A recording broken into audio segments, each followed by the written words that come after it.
दोस्तों जैसे कि आपको पता है कि यूपी पुलिस के ऑनलाइन एप्लीकेशन फॉर्म चल रहे हैं, तो उससे रिलेटेड कई सारी क्वेरीज, कई सारे क्वेश्चंस मेरे कमेंट सेक्शन में पूछे जा रहे हैं। तो मैंने सोचा सभी को अलग अलग से रिप्लाई करने की जगह एक उस पर प्रॉपर वीडियो बना दी जाए, तो उनमें मैं इन सभी क्वेश्चंस के आंसर आपको दे दूं। अब क्वेश्चन कैसे पूछे जा रहे हैं कि भैया यहाँ पर करेक्शन की डेट क्या रहने वाली है, और करेक्शन की जब डेट यहाँ पर आएगी तो उसमें क्या क्या चीजें यहाँ पर करेक्शन हो जाएंगी। साथ में कई लोगों को ये नहीं पता कि भैया ओटीपी के लिए अलग से ऑप्शन आ चुका है कि ओटीपी की अगर किसी को प्रॉब्लम आ रही है तो उसके लिए यहाँ पर अलग से ऑप्शन दे दिया है। कई लोग क्वेश्चन में ये पूछ रहे हैं कि भैया ओरिजिनल मार्कशीट अपलोड करनी है या फिर सर्टिफिकेट वगैरह फोटोकॉपी वगैरह अपलोड कर सकते हैं या फिर नहीं कर सकते हैं। और कई लोग पूछ रहे हैं भैया डिजी लॉकर से अपलोड करना कंपलसरी। मतलब ऐसे कई सारे क्वेश्चन आ रहे हैं बार बार कमेंट सेक्शन में, मतलब रिपीट होकर आ रहे हैं। तो मैंने सोचा इस पर आपको बता दिया जाए इस वीडियो में। तो दोस्तों सबसे पहले तो मैं यहाँ पर देखता हूँ कि कई लोग ये पूछ रहे हैं कि भैया एग्जाम सेंटर इसका क्या रहने वाला है। तो एग्जाम सेंटर दोस्तों यूपी में ही रहने वाला है, क्योंकि आपने देखा ही होगा जो मतलब स्टेट एग्जाम कंडक्ट करवाती है कोई भी, जैसे यूपी पुलिस, एमपी पुलिस हुआ, तो उनका सेंटर उसी स्टेट में रहता है। अब उस स्टेट में आपके आसपास रहेगा कि दूर रहेगा ये तो उन पर डिपेंड करता है। वैसे ज्यादातर तो चांसेस ये हैं कि आपका जो पिन कोड होगा उसके नजदीकी जो एग्जाम सेंटर वहां पर पड़ रहा होगा वही आपको दिया जाएगा, ज्यादा दूर वाला आपको एग्जाम सेंटर नहीं दिया जाएगा। लेकिन हाँ कभी कभार ऐसा हो जाता है कि भैया वहां पर भीड़ भाड़ ज्यादा होती है, मतलब जो आपका नजदीकी है, तो उस हिसाब से फिर ये थोड़ा बहुत और दूर का दे देते हैं। वैसे प्रायोरिटी में आपका नजदीक वाला ही ज्यादातर रहना चाहिए। इसके बाद दोस्तों दूसरा क्वेश्चन ये पूछा जा रहा है कि भैया मैंने डिजी लॉकर से डॉक्यूमेंट वगैरह अपलोड नहीं किए, मैंने यहाँ पर डायरेक्टली उनको स्कैन करके अपलोड कर दिया है, तो मेरा फॉर्म यहाँ पर रिजेक्ट वगैरह तो नहीं होगा। तो दोस्तों इस केस में आपका फॉर्म यहाँ पर रिजेक्ट नहीं होगा। डिजी लॉकर तो उन लोगों के लिए यहाँ पर दे रखा है, जैसे मान लीजिए आपकी डॉक्यूमेंट्स वगैरह डिजी लॉकर में डले हुए हैं, तो आप डिजी लॉकर से यहाँ पर अपलोड कर सकते हैं, आपको स्कैन करने की जरूरत नहीं है। लेकिन कई कैंडिडेट डिजी लॉकर नहीं चला रहे हैं तो वो डायरेक्ट यहाँ पर स्कैन करके अपलोड कर सकते हैं। अब कई कमेंट ये भी आ रहे हैं कि भैया मैंने यहाँ पर डिजी लॉकर में मेरी मार्कशीट ओल्ड वाली आ रही है, यानी पुरानी वाली मार्कशीट आ रही है, नई वाली यहाँ पर स्कैन डिटेक्ट नहीं कर रहा है, तो उस केस में मैं क्या करूं। तो आप यहाँ पर नई वाली मार्कशीट को स्कैन करके यहाँ पर अपलोड कर सकते हैं, आपको कोई भी प्रॉब्लम नहीं आएगी, ना ही फॉर्म आपका रिजेक्ट होगा। इसके बाद दोस्तों एक क्वेश्चन ये भी पूछा जा रहा है कि भैया यहाँ पर ओरिजिनल मार्कशीट अपलोड करनी है या फिर फोटोकॉपी अपलोड कर सकते हैं या फिर यहाँ पर मार्कशीट अपलोड करनी है या सर्टिफिकेट अपलोड करना है। तो इसके लिए दोस्तों मैं इसके ऑफिशियल वेबसाइट पर पेज पर ले चलता हूँ जहां पर इन्होंने बता रखा है। जैसे ही आप यहाँ पर डॉक्यूमेंट्स और फोटोग्राफ अपलोड वाले ऑप्शन पर आएंगे दोस्तों, यहाँ पर इन्होंने साफ साफ ये लिख रखा है कि भैया हाई स्कूल 10वीं और साथ में इनको एसएससी भी बोला जाता है, तो इंग्लिश में भी इन्होंने लिख दिया है। इसका सर्टिफिकेट आपको यहाँ पर अपलोड करना है। मार्कशीट के लिए यहाँ पर इन्होंने नहीं बता रखा है कहीं भी दोस्तों, तो आपको यहाँ पर सर्टिफिकेट ही अपलोड करना है, चाहे वो 10th का हो चाहे वो 12th का हो, आपको यहाँ पर दोनों में सर्टिफिकेट ही अपलोड करना है। अब कई सारे ऐसे भी कैंडिडेट होंगे जिनके पास सिर्फ एक ही है, मतलब मार्कशीट ही है, उनके पास सर्टिफिकेट नहीं है, तो आपने ध्यान नहीं दिया होगा दोस्तों, आपकी मार्कशीट में ऊपर लिखा होगा मार्कशीट कम सर्टिफिकेट। अब बहुत सारी मार्कशीट होती है जितनी पुरानी वाली, उनमें मार्कशीट भी अलग से मिलती थी, सर्टिफिकेट अलग से मिलता था।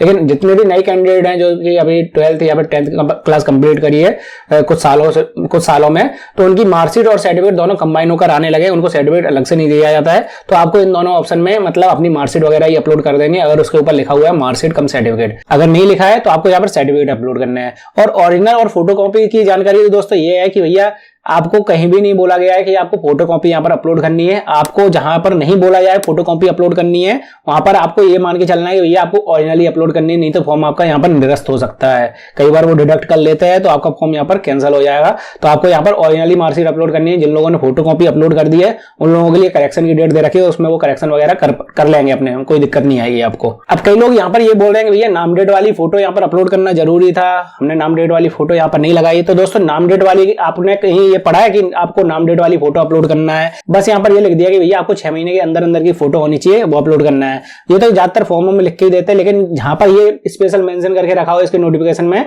कि भैया आपको नाम और डेट डली हुई फोटो ही लगानी है, नहीं तो आपका फॉर्म निरस्त हो जाएगा। तो उस केस में आपको यहाँ पर लगाना पड़ता है नाम डेट वाली फोटो, नहीं तो इसके फॉर्म में आप बेफिक्र बिना नाम डेट वाली फोटो लगा दीजिए, कोई आपको दिक्कत नहीं आने वाली है। अब लास्ट क्वेश्चन में हम ये कवर करते हैं दोस्तों कि यहाँ पर करेक्शन की डेट क्या रहने वाली है, क्योंकि सबसे ज्यादा क्वेश्चन तो यही पूछा जाता है। और उसमें क्या क्या करेक्शन हो जाएगा, मतलब क्या आप मोबाइल नंबर, ईमेल आईडी वगैरह के चेंज कर सकते हैं या फिर नहीं। आपके नाम में ज्यादातर कैंडिडेट ने तो क्या किया भैया, उन्होंने अपना नाम गलत भर दिया है। जो यहाँ पर फर्स्ट नेम वाला कॉलम था उसमें फर्स्ट नेम भर दिया है, और जो वहां पर पूरा नाम लिखना था लास्ट वाला कॉलम उन्होंने छोड़ दिया लास्ट में। उन्होंने सोचा कि भैया इसमें मिडिल नेम आएगा, और जहां पर पूरा नाम लिखना था वो तीसरे नंबर पर दे रखा था ऑप्शन, उसमें उन्होंने ज्यादातर लास्ट नंबर दिया। मतलब ये जो प्रॉब्लम हुई है ज्यादातर बहुत सारे कैंडिडेट के साथ हुई है, मतलब काफी सारे मेरे पास कमेंट आ रहे हैं, तो इस वजह से मैंने सोचा आप लोगों को बता देता हूं कि भैया करेक्शन हो पाएगा या नहीं हो पाएगा। तो दोस्तों जैसे ही आपने इसका नोटिफिकेशन देखा होगा, मैं इसके पेज नंबर 15 पर आया हूं।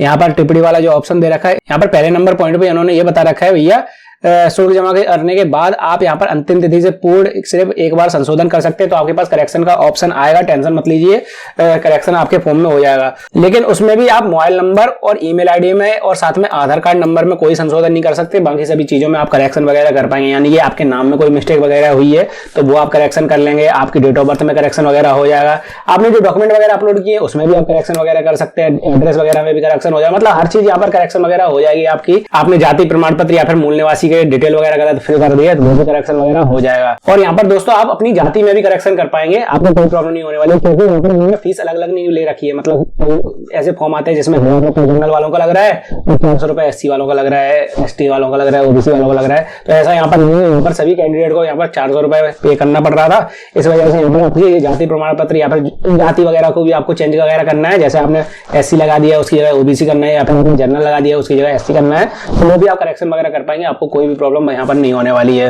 लेकिन दोस्तों समस्या है यहाँ पर करेक्शन को डेट को लेकर, क्योंकि इन्होंने नोटिफिकेशन में दे रखा है यहाँ पर कि यहाँ पर आपकी संशोधन की अंतिम तिथि 18 जनवरी 2024 है। इससे पहले आपको करेक्शन कर लेना है, इसके बाद आपके फॉर्म में कोई भी करेक्शन वगैरह नहीं होगा। और यहाँ पर इन्होंने स्टार्टिंग डेट वगैरह नहीं दे रखी है। जब आप इसकी ऑफिशियल वेबसाइट पर आएंगे, जैसे ही मैं इसकी ऑफिशियल वेबसाइट पर आया हूँ, यहाँ पर इंपॉर्टेंट डेट्स जो आपको सबसे पहले लिखी हुई मिल जाती हैं। यहाँ पर इन्होंने स्टार्टिंग डेट दे रखी, जैसे कि आपने देखा ही होगा 27 दिसंबर 2023। चाहे तो मैं आपको यहाँ पर इसका हिंदी ट्रांसलेशन भी करके दिखा दे रहा हूँ। शुल्क समायोजन एवं आवेदन में संशोधन की अंतिम तिथि, तो यहाँ पर इन्होंने बता रखा है, मेंशन भी कर रखी है इसकी ऑफिशियल वेबसाइट पर कि भैया आपको अपने फॉर्म में जो कोई भी मिस्टेक वगैरह हो गई है उसमें करेक्शन करने के लिए आपको फीस वगैरह कटवानी है, उसके लिए लास्ट डेट 18 तारीख दे रखी है।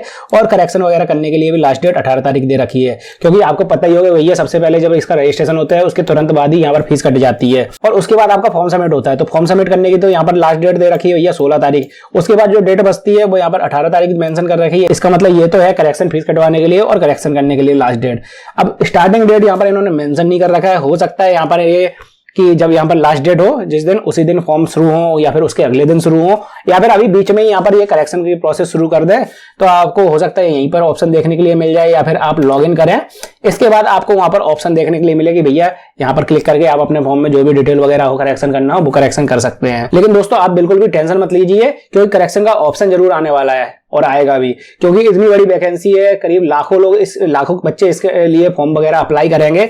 और आप जब कमेंट सेक्शन में चेक करेंगे हजारों लोगों के में, मतलब लाखों लोगों के में ये वाली मिस्टेक वगैरह आ रही है, कुछ ना कुछ उन्होंने गलतियां वगैरह कर दी हैं। तो इसके लिए इनको करेक्शन डेट वगैरह तो देनी पड़ेगी, नहीं तो बच्चों का भविष्य का सवाल है भैया, बच्चों का भविष्य बर्बाद हो जाएगा। तो ज्यादा दोस्तों आप टेंशन मत लीजिए, लेकिन अब एक प्रोसेस कर लीजिए। मैंने दूसरी वीडियो में भी आपको बताया था, यहाँ पर आपको क्वेरी डाल देनी, नीचे आपको यहाँ पर क्वेरी वाला ऑप्शन दिखाई देगा, इसमें लास्ट में आपको आ जाना है और यहाँ पर अदर करके यहाँ पर आपको सेलेक्ट कर लेना है अपनी पोस्ट। इसके बाद यहाँ पर आपको प्राइमरी स्टेज वाला ऑप्शन सेलेक्ट करके यहाँ पर ईमेल आईडी अपनी डाल देनी, नाम डाल देना है और आपको बता देना है भैया ये मेरे फॉर्म में मिस्टेक हुई है और सबमिट कर देना है। जितनी ज्यादा क्वेरी आएंगी उतनी जल्दी आपको करेक्शन का ऑप्शन देखने के लिए मिलेगा। और मैंने आपको बता ही दिया क्या क्या चीजें आप करेक्शन वगैरह कर सकते हैं। तो दोस्तों यही जानकारी थी, यही कुछ क्वेश्चन थे जो सबसे ज्यादा मुझसे पूछे जा रहे थे। अगर आपके मन में भी इसके अलावा कोई और क्वेश्चन वगैरह चल रहा हो तो आप मुझसे कमेंट सेक्शन में पूछ सकते हैं। और दोस्तों इस वीडियो को शेयर करना मत भूलिएगा अपने फ्रेंड्स के साथ, ताकि उन बच्चों को भी उनके आंसर्स वगैरह मिल जाएं जो उनके मन में चल रहे थे यूपी पुलिस फॉर्म से रिलेटेड, जो उनकी मिस्टेक वगैरह हुई है उसके। और दोस्तों अगर आपको वीडियो और जानकारी वगैरह पसंद आई हो तो फटाफट से लाइक कर दीजिए वीडियो को, चैनल पर पहली बार आए तो सब्सक्राइब कर लीजिए।